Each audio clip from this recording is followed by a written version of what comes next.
Je suis le capitaine Frédéric Roms des sapeurs-pompiers de l'Isère et nous sommes ici au centre de coordination opérationnelle des pompiers de l'Isère. Alors la fibre, comme pour toute entreprise ou tout citoyen, nous apporte des débits beaucoup plus importants, ce qui dans la vie de tous les jours nous permet d'échanger de l'information de manière beaucoup plus fluide, de faire des visioconférences, de faciliter le partage de fichiers.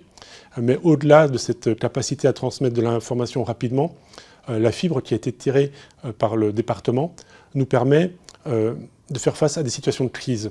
Elle nous permet de continuer à communiquer, à continuer à envoyer des alertes, même si nous avons demain, malheureusement, une crise majeure sur le département. Notre objectif avec la fibre était non seulement de faciliter la communication de tous les jours, mais surtout de pouvoir faire face à l'exceptionnel. On a travaillé avec le département depuis le début du projet, aussi bien en phase de conception que jusqu'à l'exploitation, pour mettre en place un réseau de fibre optique et qui nous permet d'avoir des interconnexions entre nos casernes directement entre elles.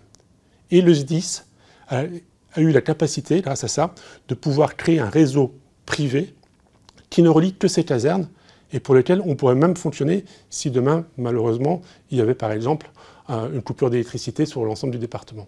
Nous avons équipé nos casernes par des groupes électrogènes et aussi nous avons un programme de mise en place de panneaux photovoltaïques qui nous permettrait de faire face à une coupure du courant par les opérateurs classiques.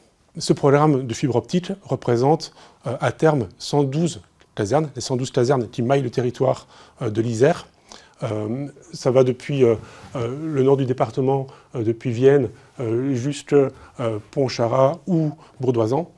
Et notre objectif, c'est de pouvoir vraiment relier l'ensemble de ces casernes à de la fibre optique.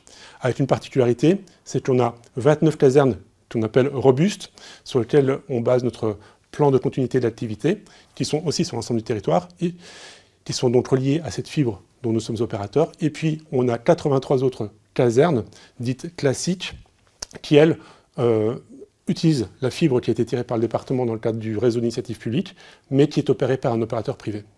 Donc ce projet de fibre optique a été mis en place dans le cadre de la démarche Agir Ensemble, qui lie le département de l'Isère et le SDIS de l'Isère.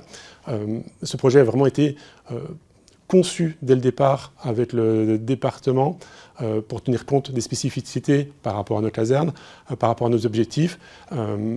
Donc voilà, c'était un très beau projet. On a été très heureux de pouvoir travailler avec le département et nous remercions ses équipes.